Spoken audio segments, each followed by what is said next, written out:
Covid ಕತೆ ಮುಗಿದಿದೆ. ಆದರೆ ಈಗ ಜನರಲ್ಲಿ ಹೊಸ ಒಂದು ವೈರಸ್ನ ಆತಂಕ ಶುರುವಾಗಿದೆ. ಅದೇನೆಂದರೆ HMP ಎನ್ನುವಂತಹ ಒಂದು ಹೊಸ ವೈರಸ್ನ ಆತಂಕ ಜನರಲ್ಲಿ ಈಗ ಶುರುವಾಗಿದ್ದು,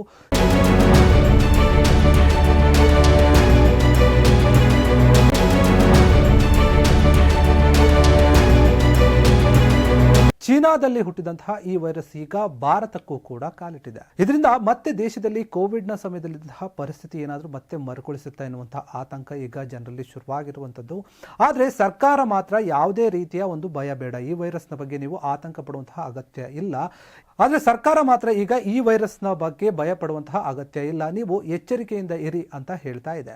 ಹಾಗಾದರೆ HMPV ವೈರಸ್ ಅಂದರೆ ಏನು, ಇದು ಯಾವ ರೀತಿಯಲ್ಲಿ ಹರಡುತ್ತೆ, ಈ ವೈರಸ್ನ ರೋಗದ ಲಕ್ಷಣಗಳು ಏನು, ಮತ್ತು ಇದಕ್ಕೆ ಚಿಕಿತ್ಸೆ ಯಾವ ರೀತಿಯಾಗಿ ನಾವು ಪಡೆದುಕೊಳ್ಬೇಕು, ಅದರ ಜೊತೆಗೆ ಈ HMPV ವೈರಸ್ ಬರದೇ ಇರೋಕೆ ನಾವು ಯಾವೆಲ್ಲ ಕ್ರಮಗಳನ್ನು ಅನುಸರಿಸಬೇಕು ಎನ್ನುವಂತಹ ಸಂಪೂರ್ಣ ಮಾಹಿತಿ ಇಲ್ಲಿದೆ.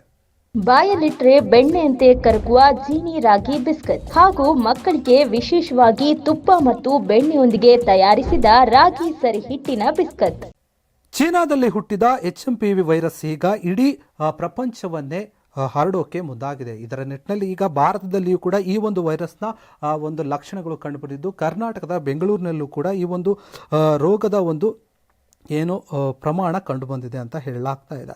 ಇನ್ನು HMPV ಅಂತ ಈ ವೈರಸ್ ಅಂದರೆ ಏನು, ಇದು ಯಾವ ರೀತಿಯಾಗಿ ಹರಡುತ್ತೆ, ಇದರ ಎಲ್ಲದರ ಒಂದು ಸಂಕ್ಷಿಪ್ತ ಮಾಹಿತಿಯನ್ನು ನೋಡೋದಾದರೆ, HMPV ವೈರಸ್ ಅಂದರೆ ಹ್ಯೂಮನ್ ಮೆಟಾನ್ಯೂಮೋ ವೈರಸ್ ಅಂತ ಹೇಳಲಾಗುತ್ತದೆ. ಇದು ಎಲ್ಲ ರೀತಿಯ ವಯಸ್ಸಿನ ಜನರ ಮೇಲೆ ಕೂಡ ಒಂದು ಪ್ರಭಾವವನ್ನು ಬೀರುವಂತಹ ಒಂದು ಸಾಧ್ಯತೆ ಇದೆ. ಸಾಮಾನ್ಯವಾಗಿ ಉಸಿರಾಟದ ಸೋಂಕನ್ನು ಹರಡುವ ವೈರಸ್ ಆಗಿದೆ ಅಂತ ಹೇಳಲಾಗುತ್ತೆ. ಇದನ್ನು ಮೊದಲು 2001ರಲ್ಲಿ ಕಂಡುಹಿಡಿಯಲಾಗಿತ್ತು. ಮತ್ತೆ ಈಗ ಇದನ್ನು ಪ್ರಪಂಚದಾದ್ಯಂತ ಉಸಿರಾಟದ ಕಾಯಿಲೆಗೆ ಪ್ರಮುಖ ಕಾರಣವೆಂದು ಗುರುತಿಸಲಾಗಿದೆ. ವಿಶೇಷವಾಗಿ ಇದು ಚಿಕ್ಕ ಮಕ್ಕಳು ಮತ್ತು ವಯಸ್ಕರು, ಅದರ ಜೊತೆಗೆ ದುರ್ಬಲರು ಅಂತಂದರೆ ರೋಗ ನಿರೋಧಕ ಶಕ್ತಿ ಯಾರಲ್ಲಿ ಕಡಿಮೆಯಾಗಿ ಕಂಡುಬರುತ್ತೋ ಅಂಥವರಲ್ಲಿ ಇದು ಕಂಡುಬರುತ್ತೆ ಅಂತ ಮಾಹಿತಿ ಇದೆ. ಹಾಗಾದರೆ ಈ ಒಂದು ವೈರಸ್ನಿಂದ ನಾವು ಪಾರಾಗೋದು ಹೇಗೆ, ಅಥವಾ ಈ ಒಂದು ರೋಗದ ಲಕ್ಷಣಗಳು ಏನು ಅಂತ ಮೊದಲನೇದಾಗಿ ನೋಡೋದಾದರೆ, HMP ವೈರಸ್ ಸಾಮಾನ್ಯವಾಗಿ ಸೌಮ್ಯ ಶೀತ ಅಂತಹ ಒಂದು ಲಕ್ಷಣಗಳನ್ನು ಉಂಟು ಮಾಡುತ್ತೆ. ಅಂದರೆ ಕೆಮ್ಮು, ಮೂಗು ಸೋರುವಿಕೆ, ಗಂಟಲು ನೋವು, ಜ್ವರ ಮತ್ತು ಉಬ್ಬಸದಂತಹ ಒಂದು ಲಕ್ಷಣಗಳು ಕಂಡುಬಂದರೆ ಈ ಒಂದು ವೈರಸ್ ಇದೆ ಎನ್ನುವಂತಹ ಒಂದು ದೃಢಪಡುತ್ತೆ ಅನ್ನುವಂಥ ಮಾಹಿತಿಯನ್ನು ವೈದ್ಯರು ಹೇಳ್ತಾ ಇರುವಂಥದ್ದು. ಇನ್ನು ಕೆಲವು ಸಂದರ್ಭಗಳಲ್ಲಿ HMP ವೈರಸ್ ಬ್ರಾಂಡಿಕೋಲೈಟಿಸ್ ಅನ್ನುವಂತಹ ಅಥವಾ ಶ್ವಾಸಕೋಶದಲ್ಲಿ ಸಣ್ಣ ವಾಯು ಮಾರ್ಗಗಳ ಉರಿಯೂತಕ್ಕೆ ಕಾರಣವಾಗುತ್ತೆ ಅಂತ ಹೇಳಲಾಗುತ್ತೆ. ಅದರ ಜೊತೆಗೆ ನ್ಯೂಮೋನಿಯಂತಹ ಹೆಚ್ಚು ಗಂಭೀರ ಕಾಯಿಲೆಗಳಿಗೆ ಈ ಒಂದು ವೈರಸ್ ಕಾರಣವಾಗಬಹುದು ಅಂತ ಹೇಳಲಾಗ್ತಾ ಇದೆ. ಹಾಗಾದರೆ ಈ ಒಂದು ವೈರಸ್ ಯಾವ ರೀತಿಯಾಗಿ ಹರಡುತ್ತೆ ಅನ್ನುವಂಥದ್ದನ್ನು ನಾವು ಗಮನಿಸೋದಾದರೆ, ಸೋಂಕಿತ ವ್ಯಕ್ತಿ ಕೆಮ್ಮಿದಾಗ ಅಥವಾ ಸೀನಿದಾಗ ಉತ್ಪತ್ತಿಯಾಗುವ ಹನಿಗಳ ಮೂಲಕ ಈ ಒಂದು HMPV ವೈರಸ್ ಹರಡುತ್ತೆ. ಇನ್ನು ಕಲುಷಿತ ವಸ್ತುಗಳನ್ನು ಸ್ಪರ್ಶಿಸಿದ ನಂತರ ನಿಮ್ಮ ಕಣ್ಣುಗಳು, ಮೂಗು ಅಥವಾ ಬಾಯಿಯನ್ನು ಸ್ಪರ್ಶಿಸುವ ಮೂಲಕ ಈ ಒಂದು ರೋಗ ಹರಡುವ ಸಾಧ್ಯತೆ ಇದೆ ಎನ್ನುವಂತಹ ಮಾಹಿತಿ ಇರುವಂಥದ್ದು.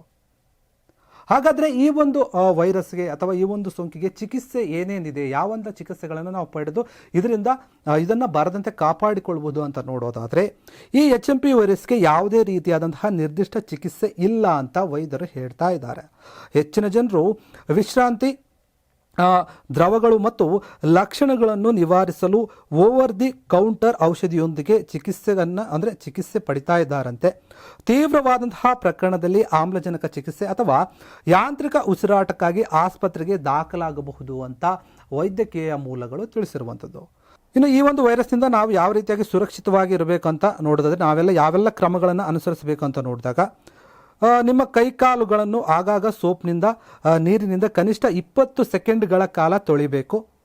ಕೆಮ್ಮುವಾಗ ಅಥವಾ ಸೀನುವಾಗ ಬಾಯಿಯನ್ನು ಕರ್ಚಿಪ್ನಿಂದ ನೀವು ಮುಚ್ಚಿಕೊಂಡು ಕೆಮ್ಮಬೇಕು ಅಂತ ಹೇಳ್ತಾರೆ. ಇನ್ನು ನೀವು ಕೆಮ್ಮುವಾಗ ಅಥವಾ ಸೀನುವಾಗ ಬಾಯಿಯನ್ನು ಟಿಶ್ಯೂ ಅಥವಾ ನಿಮ್ಮ ಮೊಣಕೈಯನ್ನು ಮುಚ್ಚಿ ಅನಾರೋಗ್ಯದಿಂದ ಬಳಲುತ್ತಿರುವ ಜನರೊಂದಿಗೆ ನೀವು ನಿಕಟ ಸಂಪರ್ಕವನ್ನು ಹೊಂದುವುದನ್ನು ತಪ್ಪಿಸಬೇಕು.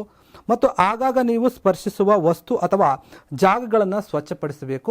ಅಗತ್ಯವಿದ್ದರೆ ನೀವು ಸ್ಯಾನಿಟೈಸರ್ಗಳನ್ನು ಅಥವಾ ಮಾಸ್ಕ್ಗಳನ್ನು ಹಾಕಿಕೊಂಡು ಈ ಒಂದು ರೋಗದಿಂದ ನೀವು ದೂರ ಇರಬಹುದು ಎನ್ನುವಂತಹ ಮಾಹಿತಿ ಇದೆ.